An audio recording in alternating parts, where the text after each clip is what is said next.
It is a gloomy day out here in these fragrance streets. What's poppin', y'all? Welcome to the Scent Bubble. I'm your host for the day. This video isn't gonna make much sense because it's basically just me having a therapy session. But I like to share this stuff because it's content and maybe it'll strike a chord with y'all, and maybe you guys have thought through some of this stuff. What do you appreciate the most about fragrance? There's so many things involved in fragrance. There's the buying experience. There's the trying experience, going to the store, smelling the bottles, talking with the reps. There's decanting, getting a discovery set at home, getting a bunch of random decants at home and spraying your own test strips and buying the test strips on Amazon and buying the decant packages so you can get travel sprays. There's the travel spray experience, like micro perfumes and stuff like that, where you just get to get little travel sprays and experiences with fragrance. There's the dressing up of fragrance, picking a fragrance for an occasion. There's the art of just the juice in smelling a fragrance and the joy that brings when you just smell a good scent in the air, and seeing how scents complement spaces and scents change moods and scents start conversations. Maybe it's a story with fragrance. You love how a fragrance makes you think about a time and place you used to love or not love. Maybe it's the art. You love a good bottle. You love a good cap. You love a good atomizer. You like style. You like when people can see the fragrance, it makes you feel good, makes you feel a certain type of way. Maybe it's how the fragrance was made. You love hearing the story about a house and how they make the fragrance and what makes them different, how long they've been around, who are the perfumers involved, do they have a boutique, their website, the buying experience. I could go on and on and on. But what do you love the most? When I look at my 300-ish bottle collection, most of which you guys don't see because I choose and curate what fragrances you guys see on my lives. You know, I want things to be recognizable. I sprinkle in some unrecognizable independence. I show some common stuff.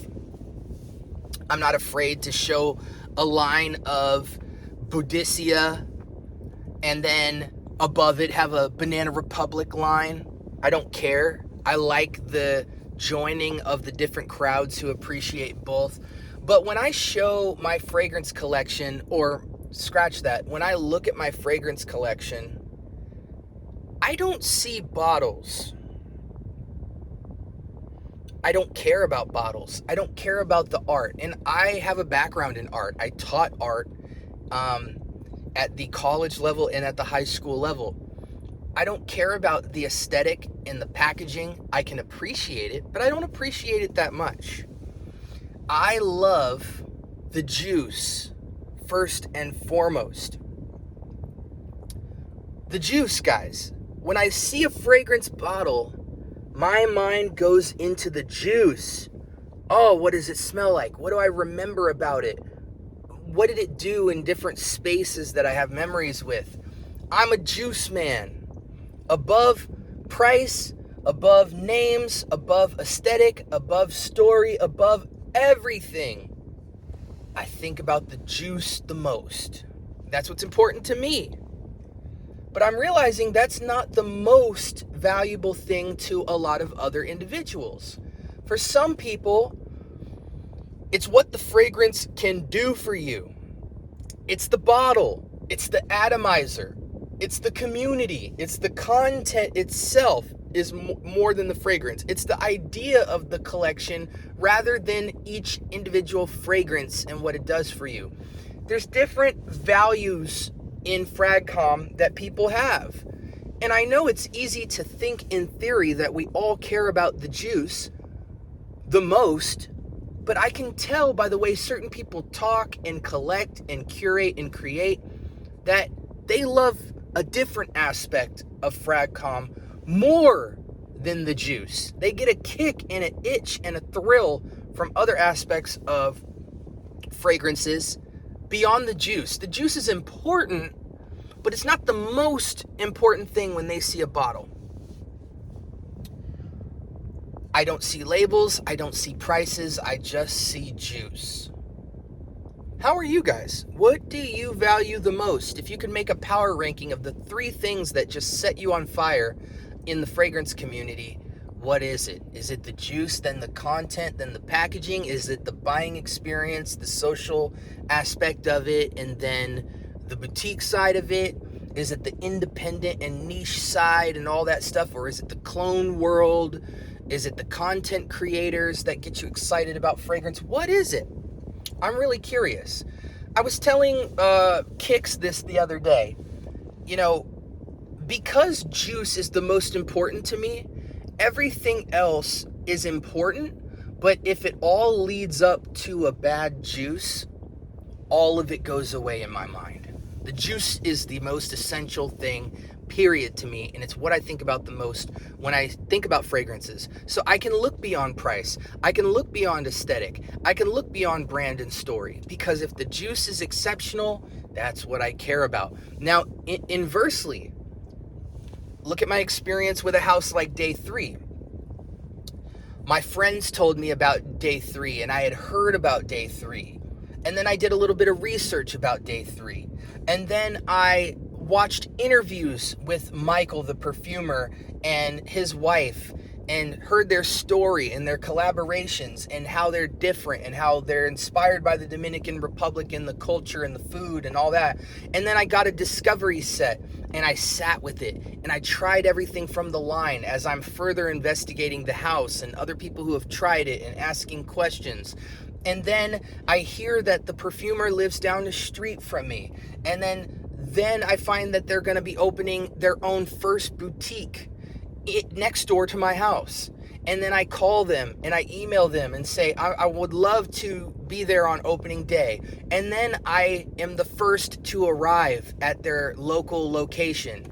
And I meet the perfumer and I talk to Michael and we talk for an hour and his wife, and they tell me their story and they're spraying the fragrances and I'm smelling them in the air and I'm trying stuff and hearing it. All of that culmination of all of those different elements that I do value, but nowhere nearly as much as the juice, actually led to the fact that when the juice matched the intensity and value of all the story and the buildup and the experience, it then made the juice even more special because it was everything that I experienced and it was the climax of the entire narrative of what led up to that moment. And so now when I think of some of the juices from Day 3, it's of a much more heightened experience than a fragrance that I don't know the history of, or that I don't know their whole line, or that I don't know the perfumer, or that I don't know the raw materials, and all I have is a price and a bottle to look at. So those things built up to where my appreciation and my value of the juice is so much greater because it was the climax of all of these awesome moments. But for other people, it could be different. So they're still very much important, but at the end of the day, if the juice sucks to me, no kind of credibility or narrative beat before that can really give me a similar experience to if a juice is phenomenal. Now, do I need all of that stuff? No. If a juice is phenomenal, I don't need those other elements. But when those other elements correspond with the value I have and the perception I have of the juice, man, now we're in Wonderland. Now we're in euphoria. Now we're in heaven. You know what I'm saying? So I'm curious to you guys, what fragrance do you have that kind of story with? Where your investment into learning about all of it, and then you finally get to the juice, or maybe you smelled the juice and were in love with it, but then as you learned more about it, it enhanced your experience with the juice. And when you see fragrance bottles, what mostly excites you about them initially? Is it the bottle? Is it the juice? Is it the house? Is it the price? Is it the community? Is it the content creator that talks about it? What stuff sets you off in fragrance in terms of what makes you tick the most when it comes to enjoying the fragrance space.